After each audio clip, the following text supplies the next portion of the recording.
You're listening to Bloomberg Businessweek with Massar and Tim Stenovec on Bloomberg Radio. We're going to turn our attention to COP28 as envoys representing more than 190 nations are gathering in Dubai this week for the UN's annual climate change conference. The summit did get underway today.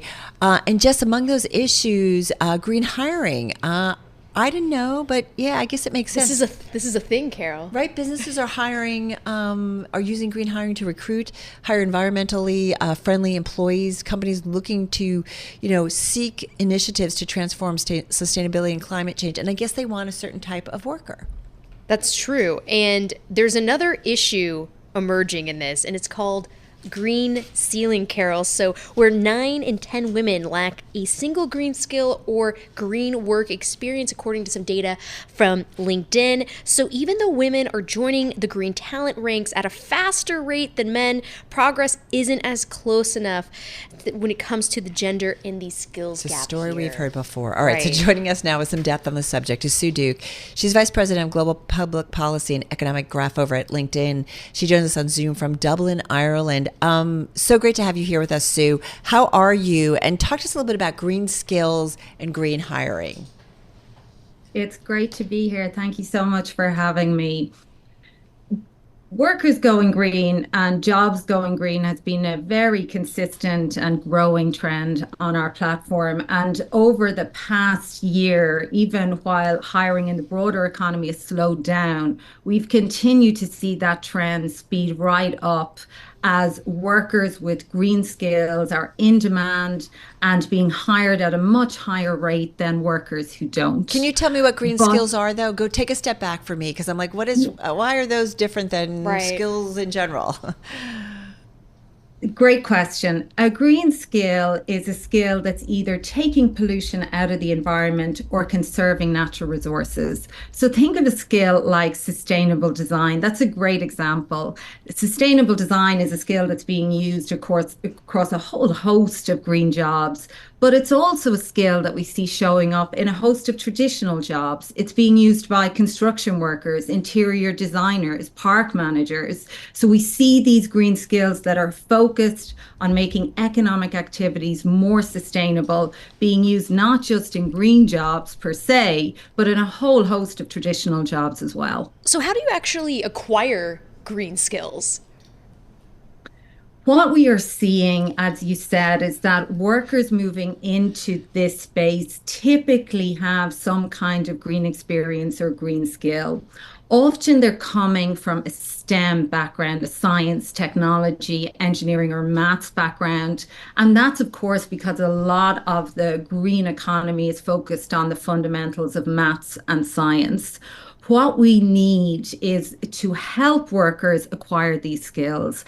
And what that means is that we need governments, companies, and workers all coming together to invest in and expand green upskilling and reskilling programs so that workers are getting these skills, acquiring these skills, and applying these skills across all industries across the country. Hey, Sue, give me an idea.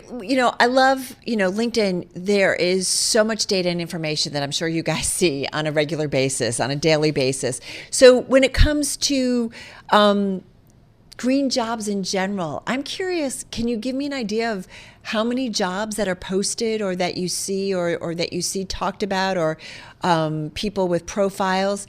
How much is actually somehow connected to the green economy?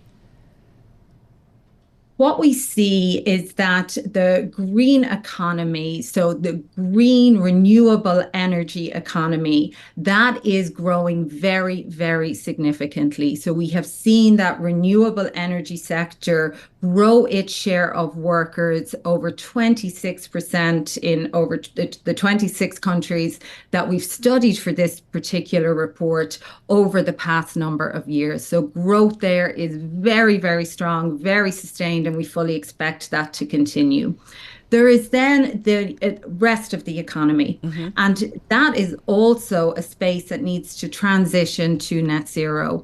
And what we see there, in fact, is that the vast, vast majority of green skills showing up out there are concentrated in those sectors, everything from construction to utilities to manufacturing to retail. That's where we see these green skills popping up. But that's also where we see the skills shortage, right? We continue to see companies in every sector and in every country in the world at a disadvantage when it comes to being able to recruit the skills that they need to power this transition. Well, you talk about a disadvantage, and we mentioned earlier the green ceiling. Why is it that women also have an issue also in this particular corner of the market when it comes to this kind of gender skills gap?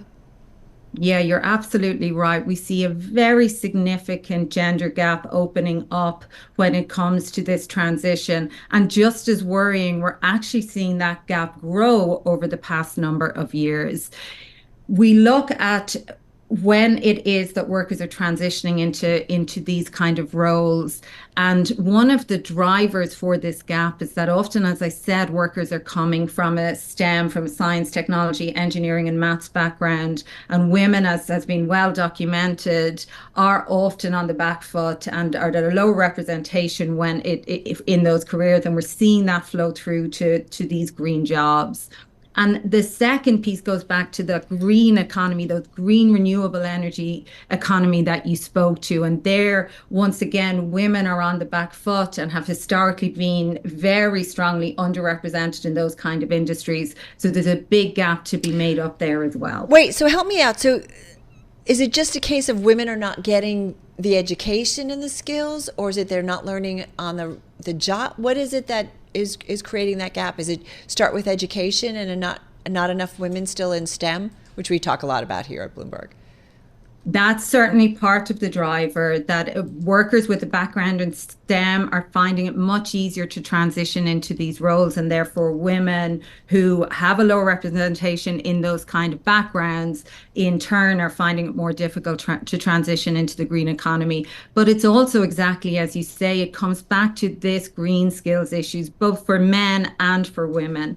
We have got to start investing in these reskilling and upskilling programs so that we're equipping both men and women with these in-demand green skills so that we can plug this gap and get to grips with this mismatch in green skills that's out there and growing all the time. One thing I want to ask you, Sue, I do wonder, STEM is so in demand, right? We talk about every company is a technology company, right? They've got data, they've got to parse it, they've got, a lot of technological systems that they've got to maintain. But having said that, does the green industry not pay as well as maybe a worker that goes to Silicon Valley or a big tech company or a big financial firm? What we see very clearly is that workers with green skills are getting hired at a higher rate than workers who don't. So all the indications are that acquiring these green skills are going to be very good for your future career, for your future employability, and of course for the planet as well. No. But my point is, if they're getting what they need is a STEM background, right? A STEM background is also what is desired by almost every company, right? Because they're technology companies. They need data people. They need people who understand math, technology. So I'm just wondering, are the workers that are needed for the green economy getting wooed to go elsewhere where they're making more money, basically? There is certainly challenges in attracting talent into this space, but I think what we're increasingly seeing are these growing opportunities in this space, right? This huge demand is out there growing all the time, and we will increasingly see workers taking up these opportunities as companies go out to find this talent and develop and nurture it in these industries. Just sounds like demand is certainly out there, whether it's in certainly the green world and the green economy. Hey, Sue Duke, thank you so much. Vice President of Global Public Policy and Economic Graph at LinkedIn, joining us on Zoom from Dublin, Ireland. This, of course, as COP28 is underway. We're going to have a little bit more conversations. I think, STEM in general, right, just so in demand. It is, especially when you're thinking about technology, the growth, and then the type of jobs that feed into it. But it's interesting when she talked about how not enough women in STEM and how that translates when you are looking at this green ceiling she's talking about. Heard it before.